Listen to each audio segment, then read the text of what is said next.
you guys. Welcome to the Standard of Truth podcast, where we discuss all things social, cultural, political, and theological from a biblical perspective.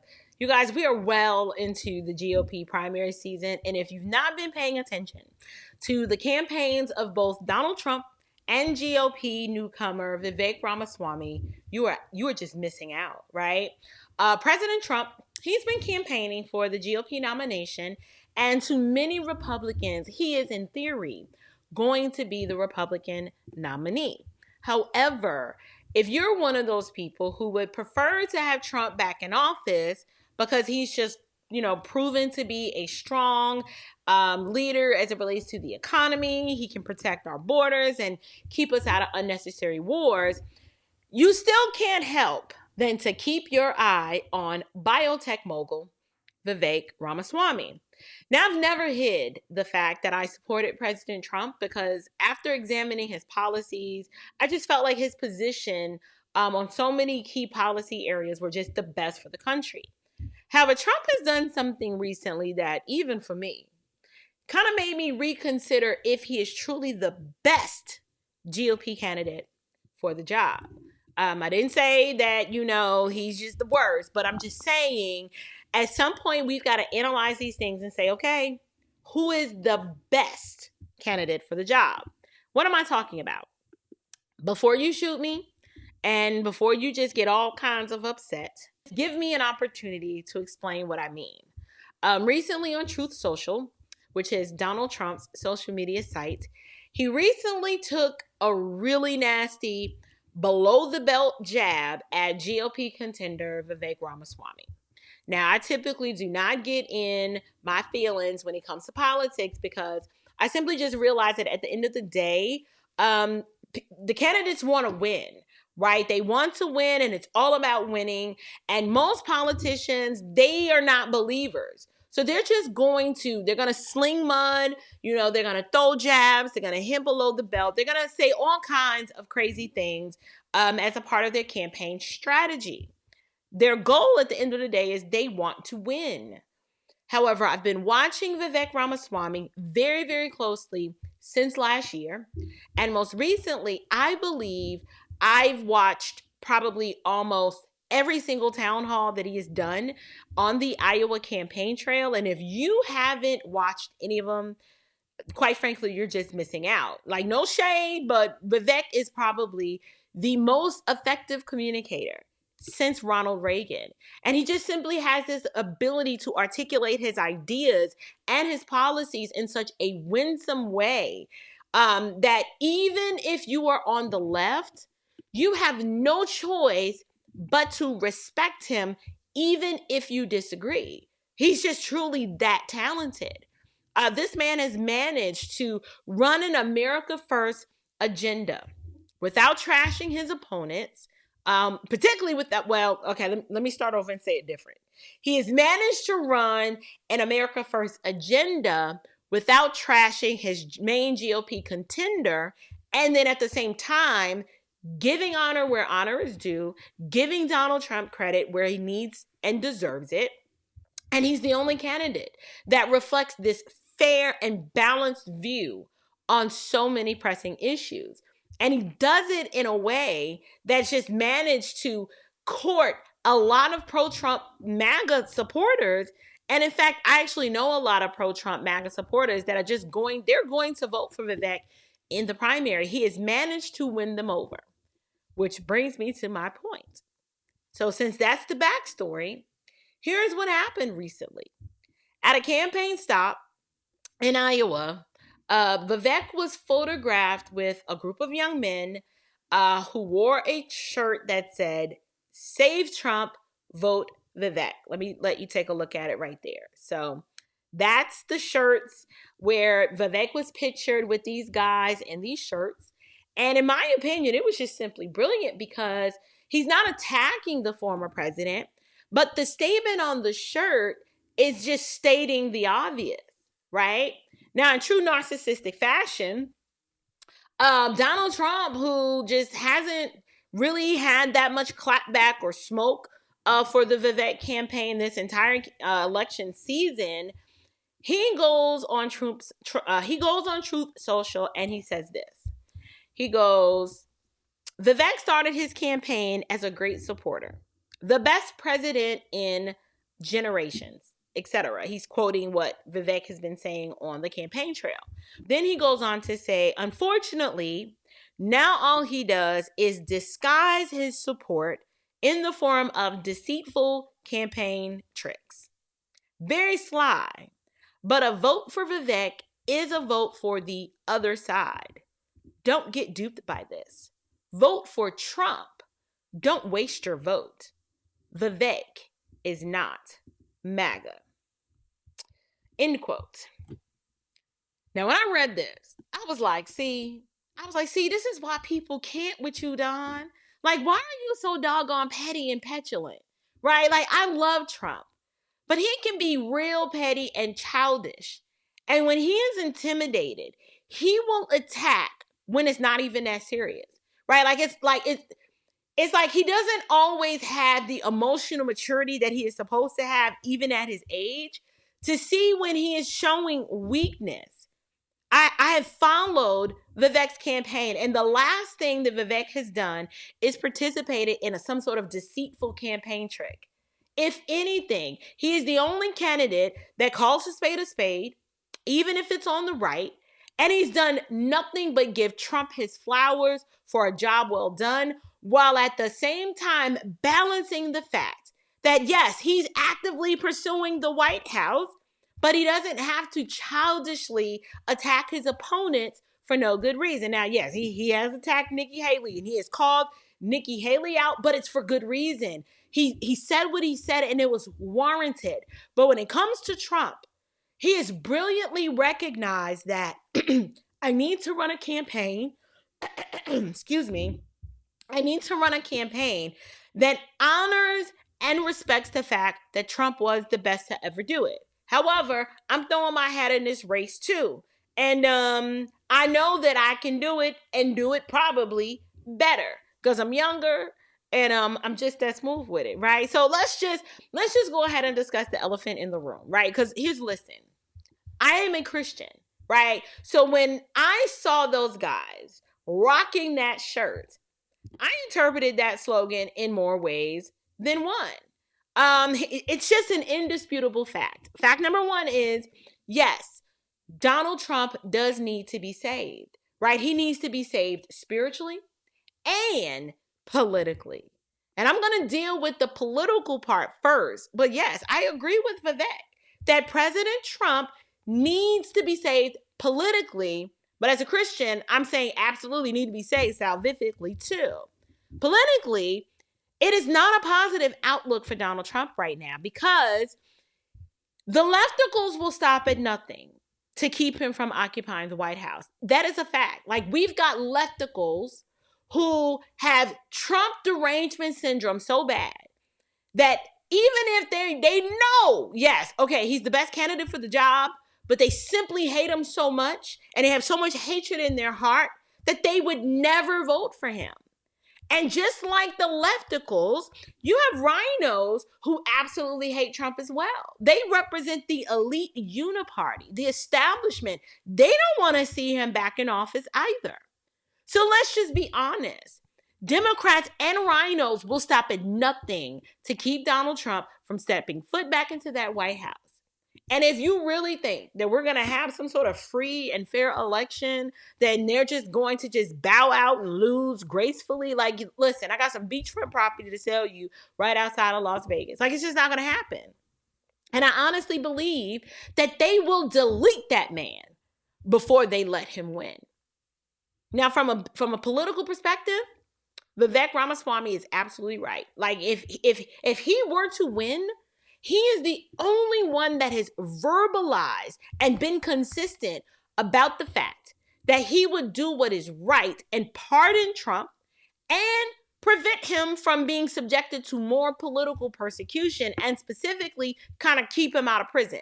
No other candidate has said that. That is what Vivek meant when he said, save Trump. Now let's take a look at how Vivek responded to Trump's vicious and baseless attack. Vivek Ramaswamy goes, yes, I saw President Trump's Truth Social post. It's an unfortunate move by his campaign advisors. I don't think friendly fire is helpful. Donald Trump was the greatest president of the 21st century, and I am not going to criticize him in response to this attack, and to this late attack. I've met tens of thousands of Iowans across 390 plus events here, and they are deeply worried, and so am I, that this system won't allow Donald J. Trump anywhere near the White House again. It seems that they will stop at nothing to keep him away from power. That's facts. That's facts right there. He then goes on to say, I am worried for Trump. I am worried for our country. I've stood up against the persecution against Trump, and I've defended him at every step. I showed up at the Miami courthouse in solidarity following his first federal indictment. I filed a FOIA demand to the Biden DOJ. I submitted an amicus brief this week with the U.S. Supreme Court, calling on them to overturn Colorado's ruling. I pledged to remove myself from Maine's and Colorado's primary ballots if they remove Trump, calling on DeSantis and Haley to do the same. But we have to open our eyes. Last time it was a man-made pandemic and big tech election interference. Now the same billionaires funding the lawsuit against Trump are the ones trying to prop up Nikki Haley. The same mainstream media blasting Trump is lavishing praise on Nikki. They want to narrow this to a two-horse race between Trump and Haley.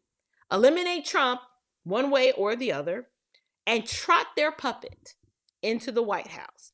That do be facts. Well, he says we can't fall for that trap. 1 year from now, we won't look back and say we were shocked that it happened. We'll kick ourselves for not stopping it. He then goes on to say, our movement must live on. America First didn't start in 2016.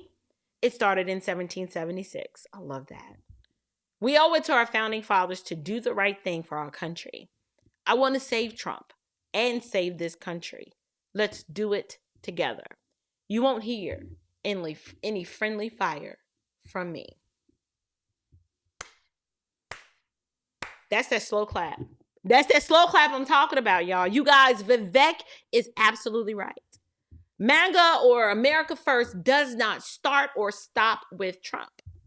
Those of us who love this country and that are patriots through and through, we recognize that it's never been about one man. And for those of us who are believers and who are guided by the word of God, we recognize that, y'all, Christ is king. And he uses fallen, sinful men to accomplish his purposes. And he's not obligated to reveal to us what those purposes are. But when I analyze Trump's comments, it reeks of insecurity and unwarranted mudslinging. Y'all, insecure people, they attack who they perceive are doing better than them. If they believe that you're doing better than them, they'll attack you. Insecure people who can't bear the thought of someone being or doing something better than them will attempt to attack anyone who they perceive as a threat. I love Trump, you guys, but this is a sign of weakness and deep-seated insecurity. And if you're only good with a person if they agree with you 100% on everything, I don't know if that's a God complex or what, but something is wrong. Something is wrong if as soon as a person disagrees with you, they become your enemy. It is childish, it's narcissistic, and it provides a glimpse into an area of weakness for our former commander-in-chief that, quite frankly, in this hour, it's not a good look. Now, we've all known that he got a little narcissistic tendencies. That's never been up for debate. But I'm like, now, right now, your campaign people told you that that was a wise tweet to put out. Like, you guys notice how two things can be true at the same time, right? Like, I can believe that Trump did a phenomenal job of running this country and making sure, right, that I had plenty of bread in my pocket, while at the same time, I can look at this situation right here and say, well, hold on, Don. You out of pocket and you out of order here, right? Like, you too old to be acting like this. What's wrong with you? Like, who let you just put that? They just left that up like that. Y'all, this is going to backfire. I'm not a psychologist, but I have enough experience dealing with narcissistic people to recognize that Trump's words here, they are simply a defense mechanism. And sadly, I don't know if he realizes it, but this makes him look weak. Now, I know that that statement is going to piss off the MAGA crowd. But let me be clear. I'm not in a cult, okay? I can break away from the prevailing narrative whenever and however I choose. And in fact, you don't have to agree with me. But from what I've seen on the campaign trail from Vivek is way more MAGA than Trump is. And he is way more skilled at understanding the Constitution than Trump is. He's way more winsome in communicating his thoughts and ideas and winning people to his side by not acting like a jerk, but just engaging in intelligent dialogue. Y'all, Vivek, that is one smart cookie. And so for me, believers need to observe this political beef. We need to look at it from a biblical lens. And here's what I see.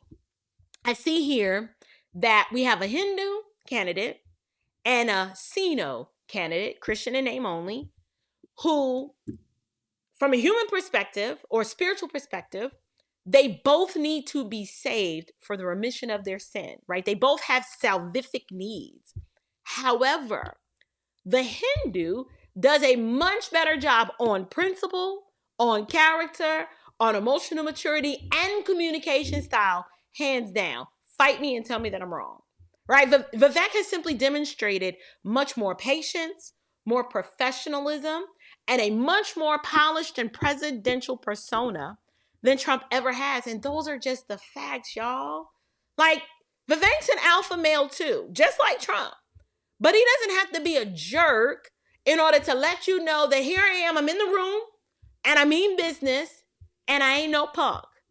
So here's the theological takeaway from this dumpster fire of an attack, right? When I examine politics, I love it, the back and forth, the mudslinging, great, all of that. But from a theological perspective, here's the takeaway. When someone attacks you, you don't have to give or return evil for evil, right? Like the Apostle Paul, he puts it so much better than I can. Like the Apostle Paul tells us in Romans 12, he tells us this. He says, bless those who persecute you and do not curse them. Rejoice with those who rejoice. Weep with those who weep. Live in harmony with one another. Do not be haughty, but associate with the lowly. Never be wise in your own sight. Repay no one evil for evil, but give thought to do what is honorable in the sight of all, if possible, so far as it depends on you. Live peaceably with all. You guys, Vivek is a Hindu. Like, he don't know Jesus. But his behavior, he clearly gave thought to what I don't know if he had this text in mind, but what I'm saying is, when the Apostle Paul says, never be wise in your own sight, repay no one evil for evil, but give thought to do what is honorable in the sight of all. Y'all, Vivek's response, that was honorable in the sight of all. It just was. And for all of you out there who continue to claim that, Trump is a believer, but, he's just a baby Christian, y'all stop, okay? Like, listen, that's the big homie. That's the big homie for me too. I get it. Like, he was a great president. But we cannot idolize anyone to the point to where we just refuse to see the writing on the wall, right? This is an area of deficiency and weakness for him. And I personally believe that this is going to backfire. Like, you can stay on code in a cult-like fashion if you want to, okay? But this foolishness, this needed to be called out. And I simply wanted to use this as an opportunity to help believers see how the Hindu in this situation is demonstrating way more Christ-like character than the individual that many claim is a Christian. And to be clear, I'm not asserting that Vivek is a Christian. He's not. He has said it plenty of times that he is not Christian, that he is Hindu, right? But Trump can be a great commander-in-chief, but he can also be a petty and childish man-child when he wants to be. And I'm not blind to that fact, and I hope that you aren't either. Now, I'm not telling y'all what to do, okay? In terms of who to vote for, you grown, you can vote for whoever you want to, okay? I'm just saying I've decided my political strategy as it relates to the primary and the general election. But Lord willing, I already know what I'm going to do. Like, just to spice things up a little bit, for the primaries, I'm casting my vote for Vivek Ramaswamy. Now, everyone is saying, but he's not going to win. Okay, it's the primary. It's not like I'm throwing my vote away. If I vote for Vivek, that's a good thing. I want to see just how much traction he gets, because I am hoping that this is not the end that or the last that we will see of Vivek. He's got a promising future in the GOP. Now, in the general election, I mean, I'm hoping Trump's the nominee. If he is, he will get my vote, but I think the Democrats are going to do something. And I don't know what that something is, but it's going to be something that prevents him from being on the ballot. I'm praying that he's alive to, participate in the general election, but we really don't know. But at the end of the day, I am curious to hear what you guys think. Like, what do you think is the difference what do you think about the difference in response from Vivek versus Trump? My point was clear. The shirts, let's look at them again. Save Trump, vote Vivek. I think that has theological implications and political ones. Absolutely. I pray for the salvation of our former commander-in-chief, because he's getting older, and he doesn't demonstrate fruit in keeping with repentance. And I do pray for his salvation. I pray for the salvation of Vivek too, but in this situation, there was a theological and a political implication to the Save Trump, Vote Vivek statement. And I'm just curious to know, what do you guys think about it, right? Like, do you think Trump was just being Trump and that was just, a political blow? Was it necessary? Because in my opinion, it wasn't necessary. But I want to know what you guys think. Let me know down in the comments below. Grace and peace.